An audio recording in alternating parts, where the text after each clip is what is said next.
The topics and opinions expressed in the following show are solely those of the host and their guests and not those of W4CY Radio, its employees, or affiliates. We make no recommendations or endorsements for radio show programs, services, or products mentioned on air or on our web. No liability, explicit or implied, shall be extended to W4CY Radio or its employees or affiliates.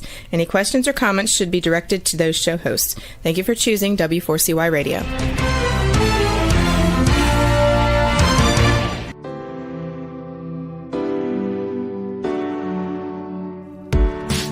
Welcome to Success Secrets Exposed. Tune in live every Tuesday at 7 p.m. Eastern Time or Wednesday mornings in Australia on W4CY Radio and Talk4 TV. Every week, Sally leads intimate conversations with today's thought leaders, change makers, disruptors, and masters of their inner genius to bring you tips, strategies, and insightful perspectives on various topics shaping our lives and business growth, revealing the human element of success and challenge. Good morning, good evening, and good day to you all, and welcome to another episode of Success Secrets Exposed. Today, we're going to be talking with the Cancer Disruptor. Now, today's guest is Christine Handy, an international print and runway model, best-selling author, and inspiring keynote speaker. Christine's book, Walk Beside Me, is a fictionalized portrayal of her life, and it launched her into the spotlight as an advocate and as a speaker after its release in 2016. Beyond her writing and speaking, Christine is a breast cancer survivor, a social media influencer, and a nationally recognized humanitarian. She serves on the board of People of Purpose, the Break Free Foundation, and the Wonder Woman Initiative, supporting impactful causes. And her first novel is now being adapted into the upcoming film Hello Beautiful, set to release in the fall of 2024, so not long. So please help me welcome to the show Christine Handy. Hi. Good morning and good evening to you. Welcome. Thank you for joining us. Oh, thank you for having me. It's always a good day to inspire people. Absolutely. And I'd love you to start that inspiration, if you would, by telling us a little bit of the backstory. You know, what brought you from that world of high fashion and modeling to become the hope facilitator and the advocate that you now are? Well, I would say that it started as a very young girl in the modeling world at age of 11. Now I still am in the modeling world, and I'll get to that. But, you know, when you feel like, well, first of all, when you're in industry that is superficial, again, I'm in the industry, so I love my job. But when you're in industry that focuses on superficiality, right, the external portion of you, then for me, that's what I felt like my worth came from. So it was my value in the world was what I look like. And, you know, when that is stripped away from you in illness, you quickly realize, man, that never was my identity. That was never my value. And of course, that's one focus. I could have stayed within that focus and said, okay, well, my value is now gone and I have no value. That would be one focus. Fortunately for me, I figured out my focus was finding who I was inside. And when I nurtured that part of me, instead of focusing so much on the beauty external, but on the beautiful Christine Handy inside, then I really figured out what my purpose was. And so I went from being a model, you know, worldwide model, to becoming a voice for women, a very big voice in the breast cancer community, but also a voice about nurturing your self-esteem so that people didn't go through what I went through. And what I went through was a very difficult shift, because when you focus on external stuff, and that could be, it doesn't have to be external beauty. It could be money. It could be things. It could be relationally, you know, anything that can be stripped away. All of those can be stripped away. Then that's a roller coaster. And I wanted my foundation coming out of breast cancer. I wanted my foundation to be more stable. So when I focused on my self-esteem, and when I focused on nurturing that, and I focused on faith instead of fear, you know, if we focus on fear, we become more fearful. If we focus on hope, we become more hopeful. So I would say that that shift ignited this pursuit inside of me to help other people with that, hoping that, if they were going through something similar, that they might get that courage that I was showing under that sort of paradigm shift. Yeah, thank you. And I think you've framed that up so well. There is so many different external variations that we have across humanity and our individualness and our communities. It's really great that you've actually helped share the fact that it's about, regardless of what the element is out there that's our roller coaster ride at the time, it all does come back to, what's inside of us and who we really, really are. So thank you for just sharing that. So being part of the Legacy Levers series, as we are talking today, I'd love to talk a little bit more about that power of hope and, overcoming obstacles, because you actually describe yourself, and I can feel that, that hope facilitator in talking with you. Can you share how the mission developed and why spreading hope, as that word of hope and courage, is so important to you? Well, if you look at the world right now, you know that hope is important. But I from a personal perspective, when I was going through breast cancer and I realized that my worth was internal and it's nothing to do with anybody externally, then I had this innate power. It was almost like it was my superpower. It's everybody's superpower. Well, when you figure out your superpower, which is ultimately always inside of us, then you have the courage to do things that we wouldn't normally have if we base our life on external. Because like I said, my hair was taken away, my external beauty was taken away. And so then I felt powerless. So if my power is within, nobody can take that. Nobody can shake that. And so when I realized that I wanted to show that light to other people, it became a very big mission, because most of the people I had worked with for my whole life were also models. Ironically, most of the models that I had worked with have a very low self-esteem, because most people don't think that.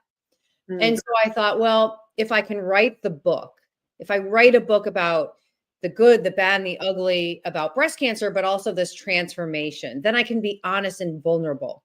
And wouldn't that be interesting to people to have a true story, right? Of very great pain, but also great survival. And wouldn't that be a way to give people hope? And wouldn't that be a way to be vulnerable and show this dependency on external to this shift in paradigm shift? And maybe that vulnerability would touch people's lives. So if I wrote the book, and maybe if the book got out there, maybe it would ultimately become a film. And if it became a film, that's a bigger audience to show hope.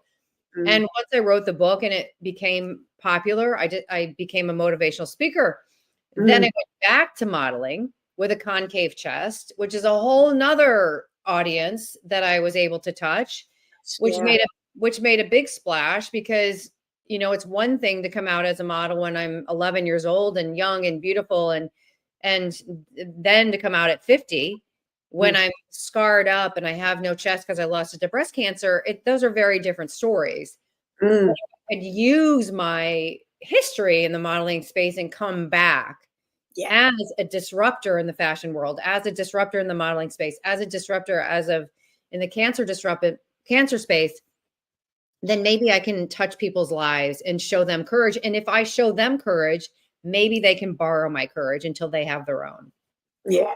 I love that, borrowing the courage. So when I talk, I obviously work with lots of people that have written books as part of what I do for our business, and they often talk about how that they grow through writing the book, because they're birthing the book and they're going through that. With the book being so deep, so personal, and so vulnerable, and I know we're sort of going back. What was the greatest lesson that you've discovered for yourself in writing the book? Because you've just shared lots of the lessons that you've learned and what you're bringing out to the world now. But what was that one lesson for you when you were going through the writing process? I have a voice. Yeah, nice. It's funny. For so many years, I thought I didn't have a voice. And you hear people saying all the time, "Oh, everybody has a voice. Go vote. Everybody has a voice." And for me, I thought, yeah, I don't really have a voice. I'm just a model, because people put us in a box and we stay there. Yeah. And so most of my life, when people would refer to me as, "Oh, Christine Handy, she's just a model," I felt that. And that's Mm. dismissive. And Mm. so when I emerged from this cocoon into this butterfly of being free of all of those boxes that people put me in, Mm. then I emerged as somebody that, you can't, one, you can't label me, you can't put me in a box. But then I also became a person that said, you know what, I do have a voice, because I had the confidence to believe that. And so by writing the book and people accepting it and people commenting on it and people buying it, I was Mm. like, I have a voice. Mm. And that mattered to me. I didn't have the cathartic, I didn't go through this whole healing process by writing the book. It was not self-serving. It Yeah. was meant to be a tool to help other people. It's always been meant to help other people. And Yeah. if people were touched by that, then that's all I cared about. Yeah. And so I never felt like this, cathartic healing process during the writing. It didn't make me also, I didn't feel like I was reliving the trauma either. I kind of detached myself from all of my pain that I went through. I think that was the coping mechanism, which I'm fine with. In fact, once I started to really speak on a more global stage, one of the people that was helping me kind of teach me the tenets of being a better speaker said to me, you might want to shed a tear every once in a while on stage. People might be able to relate to you more. And I said, that's not going to be me, because I've detached from those feelings, which, by the way, makes me a better speaker, because I can get up on that stage and I can be almost like have a marginalized perspective of my own story, like like a bird watching. Yes. And I Yeah. can talk about it more freely without the pain and without the stops and the halts. Mm. Yeah, I think I've done a good job of kind of distancing myself enough in order to share the story. Yeah, beautiful. And I love the two words that you've actually used there, that freeing nature of the ability to be able to speak in that way, which is very evident with the interviews and the information that people can find online, and talking to you and having you coming in as a speaker. But there was also another word that you said about that dismissive nature. And I think, and especially as it relates to the boxes that people may put us in, but also the boxes that we stay in, or the dismissive boxes we put ourselves in. So I just thought I'd touch on that, because that dismissive nature that we have, if I look at on my own experience and conversations with women, when we are doing that, we actually are dismissing the courage that is internally in us. So I just wanted to sort of touch on that, because through all of the courage that you're sharing with so many people, it's that our opportunity as the listening audience to recognize that and bring forth that courage in us. So thank you for that. Let me say a couple things about that. I think it's so critical to take inventory of our thoughts and what we tell ourselves. And that's so cliche, right? Take your thoughts captive and listen to your voice, because you're the one that's inside of your head. Yeah. But it's so critical, even the littlest things. So as an example, I play tennis, and sometimes I'll hit a ball and I'll be like, oh, you suck. Well, I'm telling myself that is self-talk that is toxic. Yeah. I tried, right? We hit the ball, we try. If it's a bad ball, who cares? It's like, don't, beat yourself up over even the simplest things. But those are the thoughts that can be, they're like a wave effect, right? If we can call ourselves names, if we can tell ourselves that we are negativity, then that toxic nature is inside of us. We can have outside of ourselves people talk negatively about us, and we can slowly get rid of those people gracefully out of our lives. But if it's coming from within, we have to really spend a lot of time stopping that. Journal about it, take inventory of it, notice those thoughts, and change them, even if you don't believe them at first. You know what I mean? And I think that's where the change comes in, because even when I was shifting and going to better self-talk, at first I was like, this is not important. And honestly, it was critical in my transformation. Yeah.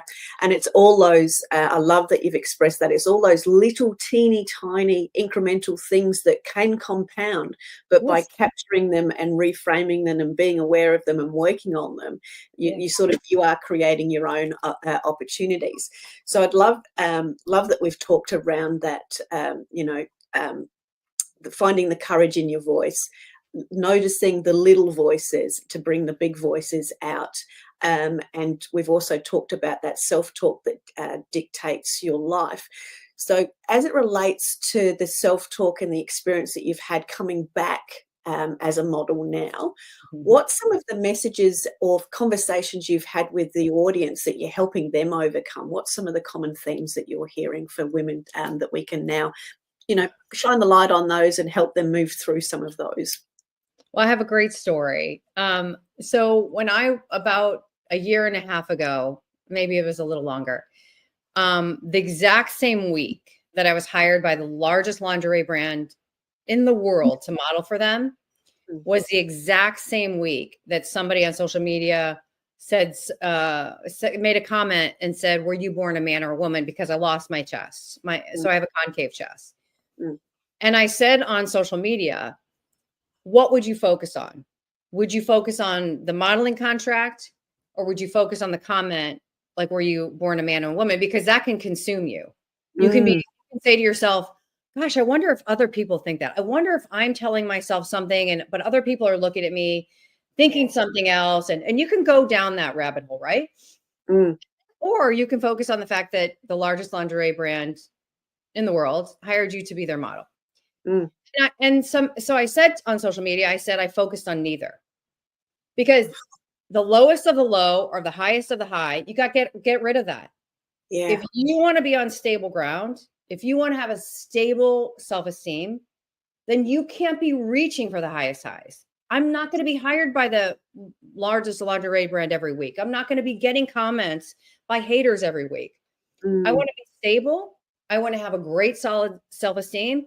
And those things I don't want to rattle me, whether high or low. I want to be even keeled, and I want to just walk through life inspiring people and not get tripped up along the way. I don't want an ego, and I don't want people to tear me down. So neither. I'm not focusing on either. And I think that was a great message for people, because women in particular on that message were like, I would have never even thought of that.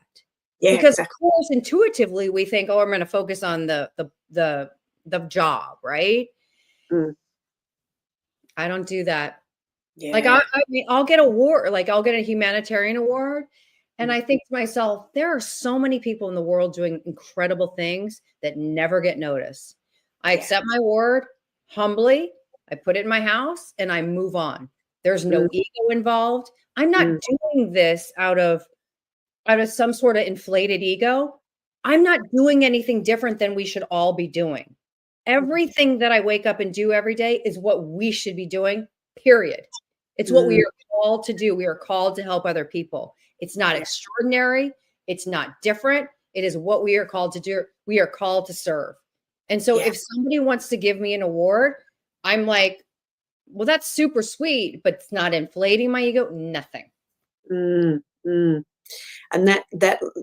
I'll call it balance, for want of a word that makes it easy for me to bring into my world, is that balance of self is such an extraordinary message, and is a really great anchor for that self-talk, which is what you've sort of expressed there as well. So can you talk us through that balance and that message that you've actually just shared there, from that place of service, where we can actually help people shift towards that positive change for themselves, and bringing some of those principles into their lives, like you've been able to bring into yours?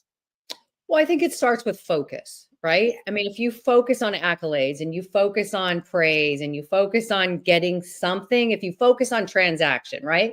If I do this for you, then I want you to do something for me. That's a focus. But if you focus, you wake up every day like I do and say, okay, how can I serve today? Who can I serve? What community can I serve? Who can I reach out to? That becomes my focus. And all the other noise, all the other, whatever it is, whether it's an accolade or a hater, it's just noise. It really, and I'm not saying it's bad noise. Sometimes it's good noise. Sometimes it's bad noise. But that's, again, it's all what you focus on. And if you focus on the service and you don't focus on getting something back for it, then your life will be so much simpler. You'll have less of a roller coaster. It'll be just, I don't know. it's a peaceful place to live. Yeah. Yeah. And focus is often the first step to creating that change. You know, we all hear again, you know, what you focus on is what you get. But when you're on that roller coaster ride and you're in that, what I'm going to call that wobbly awareness, and you're working on yourself, and you've got all the outside stuff still coming in that you're sort of sifting through and sorting. What do you think, in your experience, have been the steps to move from that place? And I know there's a fear element in there, from that place of balance, finding the courage to be able to sort of stabilize those things. You would have stories of your own, and stories of women that you've spoken with. Is there anything there that you can share? Yeah. Well, I mean, I had great pain in my life. I had my wings were clipped many, many times. And so would I have gotten to this place without that? I doubt it. And I would hate for other people to have to go through that kind of refinement that I went through, because it was so dark and so treacherous. The physical pain, the emotional pain, the 28 rounds of chemo, the 20 plus surgeries, I could go on and on and on, then breast implant illness and that excavation of my chest, and to wake up in hospitals alone and go through a divorce. And I mean, the list is long, and I'm not a victim. I'm a vine. But when you go through that refinement, you didn't choose it, right? I mean, this is not a choice to go through all those things. Then it really clips your wings. Of course, you have no ego. When somebody says to you, you are at 41, this is your chance of survival with a breast cancer diagnosis or whatever kind of diagnosis, and you have young kids at home, your ego goes right out the door, because you think to yourself, okay, at the end of my life, what am I going to say to myself? And it's not going to be, oh my gosh, I had all these pretty bags, or I lived on this street, or I had this car, or I had, my beautiful blonde hair, and I got this great contract with Guess Jeans, and blah, blah, blah, blah, blah. Those things aren't going to come into my mind. And so I really wanted to focus on, what am I going to say? What am I going to feel on my last days? And when you strip away everything, you realize the meaning of life is love, is serving, is what you focus on, you become. When I was focused on materialism, I became a great materialist person. Yeah. When I was focused on serving, I became a great server. And so it is what you intend to do. It is what you focus on. And that is the way your life is dictated. And by the way, when I was a materialistic person and I was very focused on external, I was very empty inside, and I couldn't figure it out. And I kept buying more stuff because I was like, I got to fill this void up. And it just never got filled. And so I had this hole inside of me. And this is before all the treacherous pain. And when I was doing chemo and people were showing up for me, and I was realizing that my worth was internal, I had this peace about me. And I was essentially dying. This peace about me, because I became more focused and more intentional on showing courage, showing up for other people, because people were showing up for me. Yeah. It looks very different. Now, you've just said something, and I have never heard it before, and I'm just going to ask you to elaborate on that. You said the phrase, "I'm not a victim, I'm a vine."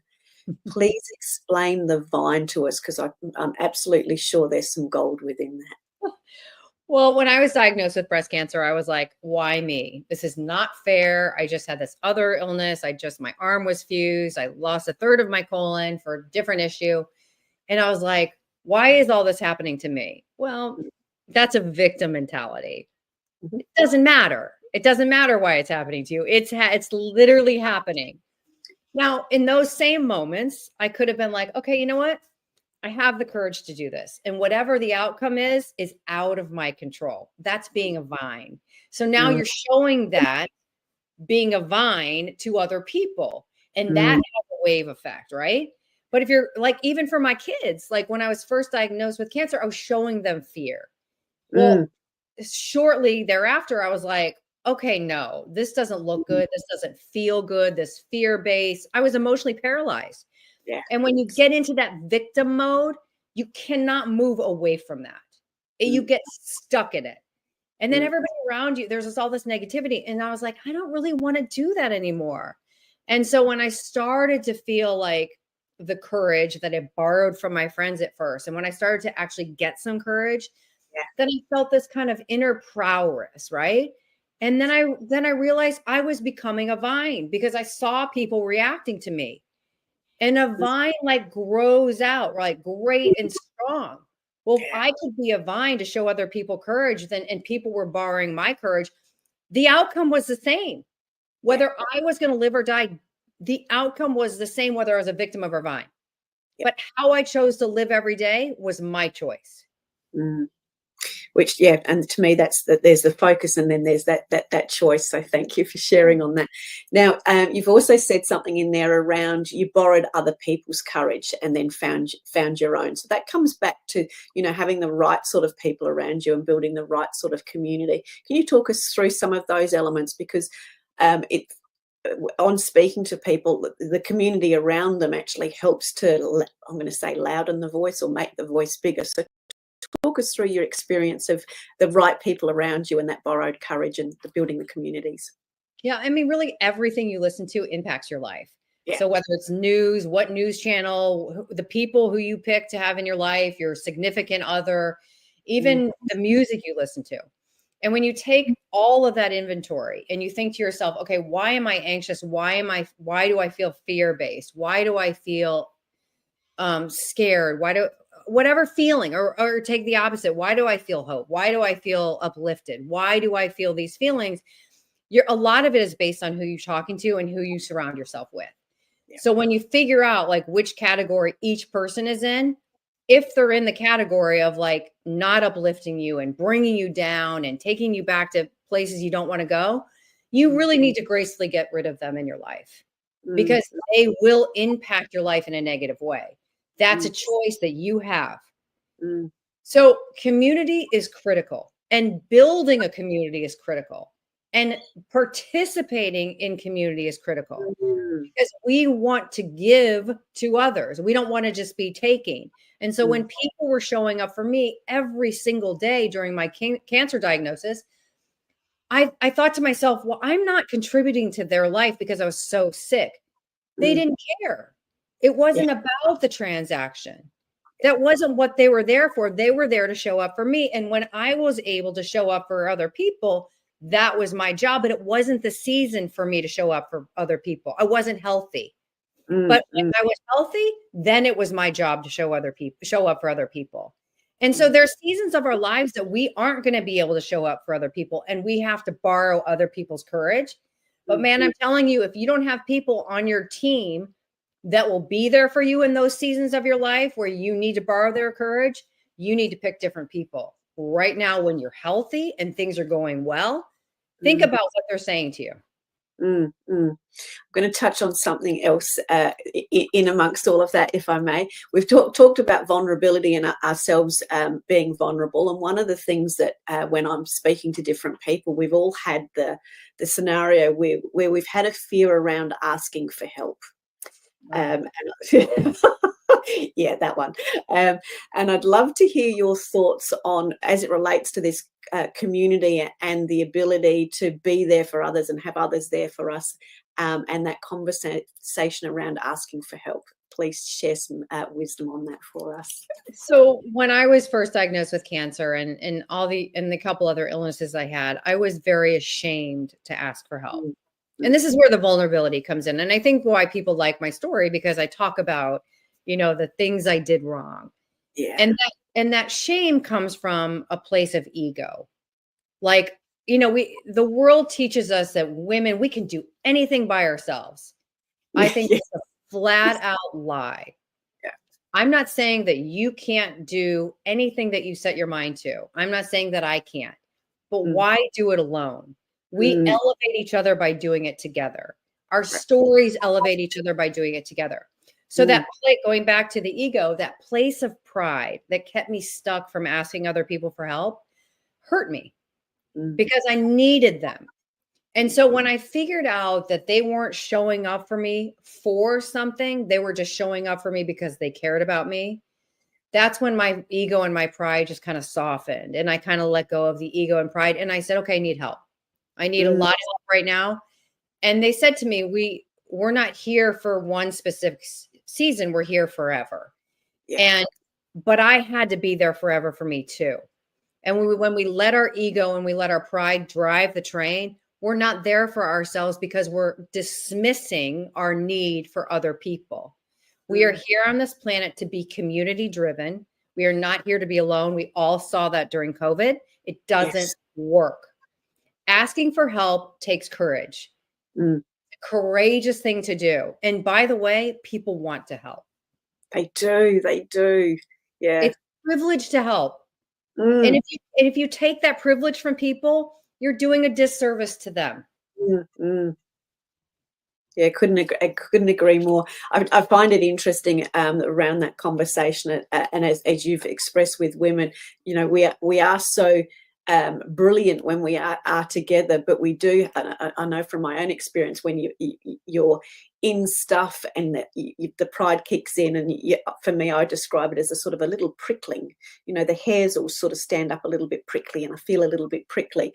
And with the right softening, you know, the bristles soften off, and the tone and the feeling and the self-acceptance changes, and then therefore the acceptance of the help and the other people being around us for all of the, you know, the right reasons, not our perceived prickly reasons, if that be the case. So thank you for sharing on that. From the aspects of that, you know, conversation, that asking for help, that overcoming fear and finding your hope, your courage, and your community, how as community leaders and as an audience do we help to facilitate the contagious nature of that courage, wisdom, and hope? We show it, right? I mean, I model in Miami Swim Week in a bathing suit and I have no chest and I'm 54 years old. Well, you show it. That's one. You talk about it. Like we're having this conversation, and I talk a lot about it on social media. Listen, we're so tired of the highlight reels. Yeah. It's destroying the younger generations, right? It's torture for self-esteem. And so if we all put ourselves out there as a highlight reel, like in our best moments with filters, we're hurting other people. And so being vulnerable and showing courage and asking for help and all those things, you show it, you talk about it, you story tell about it, and then you try to ignite that same kind of contagiousness around it to other people. If we don't talk about it, it's like there's so many things that we don't want to talk about, especially the vulnerable parts of our life.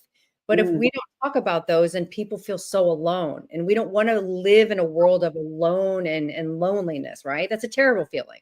Very much so. We've covered so much so fast. It's been very exciting. Is there any areas that we haven't touched on that you would like to share on while I collect some more of my questions for you? So I think that we so freely give people grace, whether they deserve it or not. I mean, think about that. Like, let's go back to the guy that asked me if I was a man or a woman at birth. I responded a few days later because I had to take a moment, and I responded out of grace. And I said to him, "What prompted you to ask me that question?" So I responded out of grace, like instead of like something angry or retorting in a malicious way. But that grace we deserve to give ourselves. And so often we don't. We're so hard on ourselves, and we treat ourselves differently than total strangers. I gave a total stranger that was not kind to me grace. If I don't give myself that grace, then I'm negating my self-esteem. So I think grace is an action, and I think people need to pay attention to that grace. Yeah, love that. Thank you. Wonderful. I want to move on now to what you can share. I'm assuming you can. What you can share about the upcoming movie and the experience of the vulnerability and your hope for what that's going to bring to the world as part of your legacy. The movie is very exciting, and again, it's not ego based, but I really felt like if I could get the book made into a film, then it would negate a lot of the previous films about cancer that end in a funeral and the impact that has on the world. Mm. And because the movie, my story, doesn't end in a funeral. And that is, and both exist, right? I mean, some are sadder stories than others, but both should be shown in the world. And I think in the movie world and in the TV world, there has been a bias to show stories that end in death in the cancer space. And I have righteous anger over that.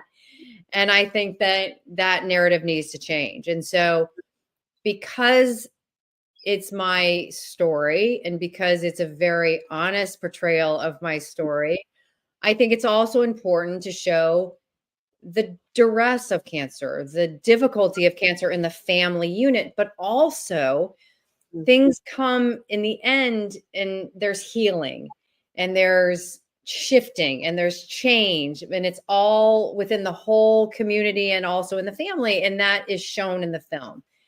And what an important message right now. More and more women are getting breast cancer now than ever. Younger women are getting it, which I have no idea why. And so what a great hopeful story that will be.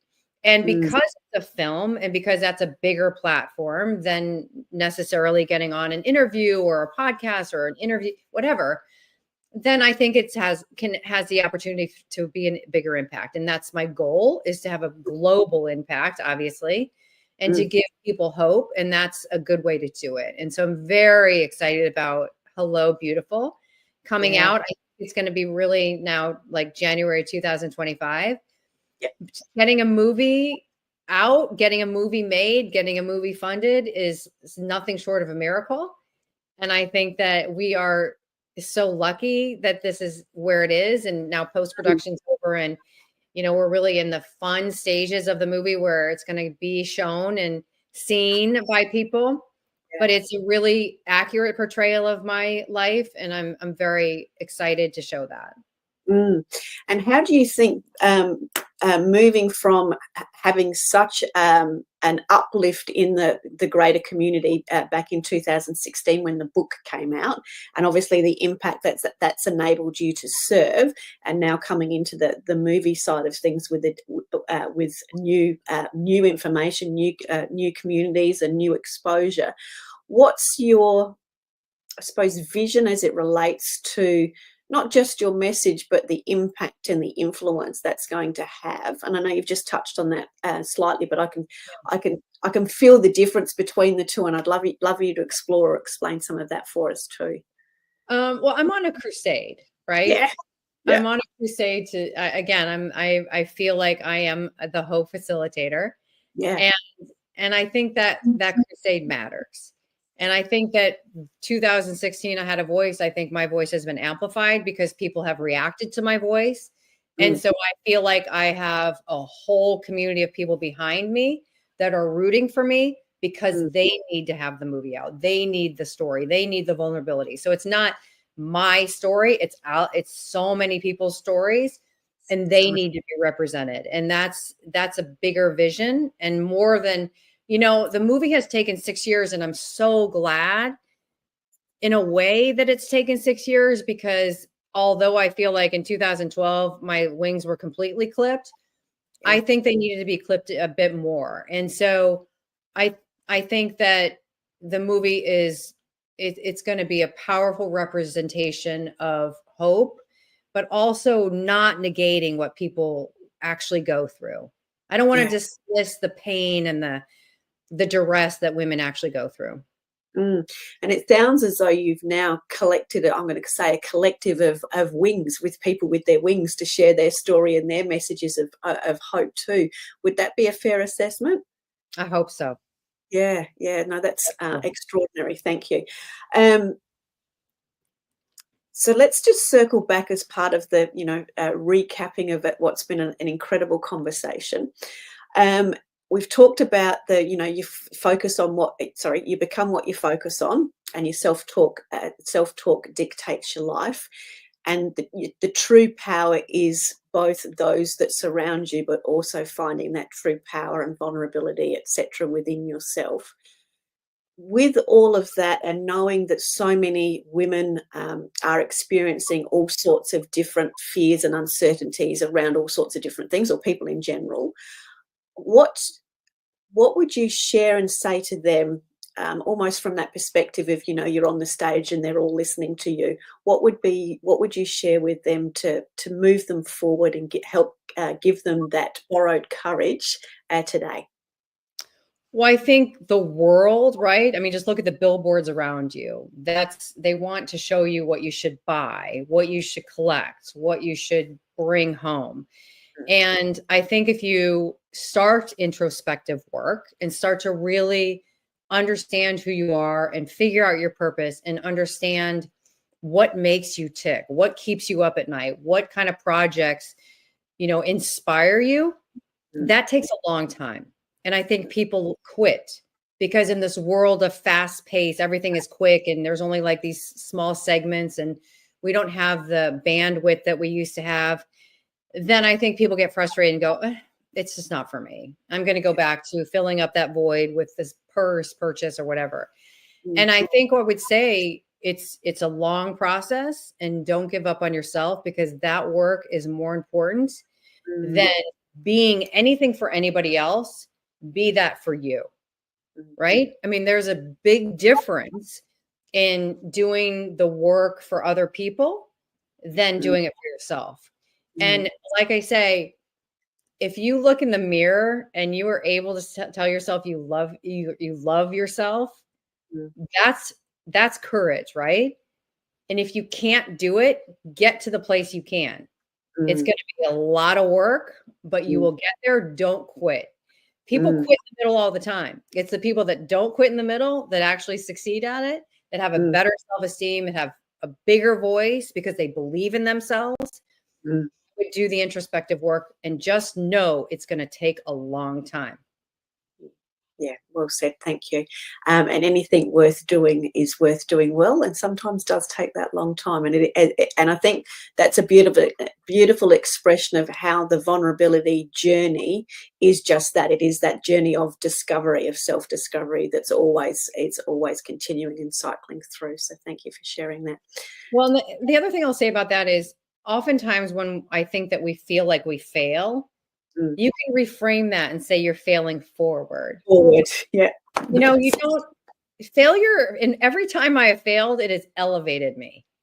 It has moved me in a different direction that I needed to go. Failure, I welcome. Yeah, well said. Thank you. Brilliant. Yeah. Thank you. As part of, winding things up and giving people the ability to know what they can do next as it relates to sharing your story, sharing the journey with you, how is it best for people to get in contact with you as it relates to potentially keynote speaking, and obviously purchasing the book and following the rest of the journey? What's the best way people can connect with you? Well, my website is a good place to start, christinehandy.com. There's my representation is on there. I also am on all socials. I try very hard to respond to all the messages, and I love hearing feedback. So reach out to me. And then look for the movie. The movie is going to be impactful and I hope very important for this world. Yeah. Do you know who it's coming out through as yet, or not? So it'll come out in a film festival first and then into theaters. Beautiful. Thank you. And there's obviously potential there with when it's coming out in theaters to be able to do more and bring more communities together and showcase it as a movie. So yeah, that's perfect. Thank you for sharing that. Is there anything else, just as we come to the last few minutes, so to speak, that you would like to continue to share with the audience, recap, and bring to the fore? Going back to social media, I would discern who you are following, because I think that's so critical. If you're following people that are only putting out highlight reels, it's going to like shred your self-esteem. Follow people that are positive, follow people that are hopeful, follow people that are not fear-based or are shocking you or just posting all of their beautiful vacations. Follow people that are real, follow people that are vulnerable. And I promise you that will be more touching, and that will also help you to also nurture your self-esteem, because if we feel alone, that negates our self-esteem. Yeah, thank you. I think everyone will be in agreement that we've covered a lot and shared a lot of wisdom with Christine today. There's a lot that we can do. I've got lots of little scribble notes down as it relates to, finding the unfiltered versions of real people online, finding our own grace and vulnerability within the conversations that we have with ourselves and others. Definitely giving ourselves the ability to ask for help and accept help when it's there for us. And certainly the focus, what we're focusing on, becomes paramount, and then the choices that we make within that focus. And I really loved the expression of the victim or the vine versus the victim. I can really, being a visual person doing the work that we do visually, that expression of the vine, how that just sort of continues to grow and spread and flower and become more in the essence is definitely a beautiful story of courage, and is and very, very hopeful for the rest of the community. So in closing, you have a book that people can find, and the book is called Walk Beside Me, and it's that book that's being turned into the film that's going to be called Hello Beautiful. Yes. Walk Beside Me is on Amazon and most places, Barnes and Noble, Target. So it's accessible. Yeah. It's funny. I never promote my book. I think it's because it came out like 8 years ago, and I should promote it. It's not that I don't want to promote it. It's just, I feel like, I was on this book tour back then, and it's just kind of, I moved on from it. Yeah, but I love my book. I even read it myself. Yeah, and I do want to touch on that, because working with so many authors like we do, it is a case of I've done the book, I've done the marketing, I've done the promotion, and then it gets forgotten about, which is why I always sneakily bring it back in, because that's my Sally nag. Because there is so much wisdom in a book, but yes, I appreciate that you've grown from it. But for those that are just starting their journey and those sorts of things, it's a really, really great way for them to discover more about you, but more importantly, as well as discovering more about the courage and the hope that actually sits deep inside themselves. So the book's accessible right now, so that's creating the opportunity for people right now, and then they can relive the book in a different light and see a new form of grace when it becomes the Hello Beautiful movie as well. Yeah, good. Very well said. Thank you. You're very, very welcome. Any closing quotes, thoughts, or remarks from you as we finish up? Even a person like me, who gets in the public all the time, there are days when I need to borrow courage from other people. So don't feel let down if you need to borrow courage, because there's no pride and ego in this thing called life. We're all trying to get through, and borrowing courage and asking for help really is the only way to navigate it in a healthy manner. Thank you. And with that, thank you very much, Christine, for sharing so much wisdom with us, really highlighting the hope and the possibilities and the opportunities for us all. It's been an absolute pleasure sharing with you. I look forward to people grabbing your book, and I look forward to sharing the movie when it comes out, and then getting that out into more communities. Again, Christine, thank you very, very much. It's been an absolute pleasure. Thank you. Thank you, everybody, and we will look forward to seeing you again on another episode of Success Secrets Exposed. Till then, we'll see you next time. Take care. Remember, if you want to be sought after and sold out, as well as being known as the obvious expert in your industry, you need to speak with Sally, our host of Success Secrets Exposed. Sally is the founder of Monetize Your Content, a done-for-you content marketing agency that helps you be easy to buy. See you next week on another episode of Success Secrets Exposed. Tune in live every Tuesday at 7 p.m. Eastern Time, or Wednesday mornings in Australia on W4CY Radio and Talk4 TV.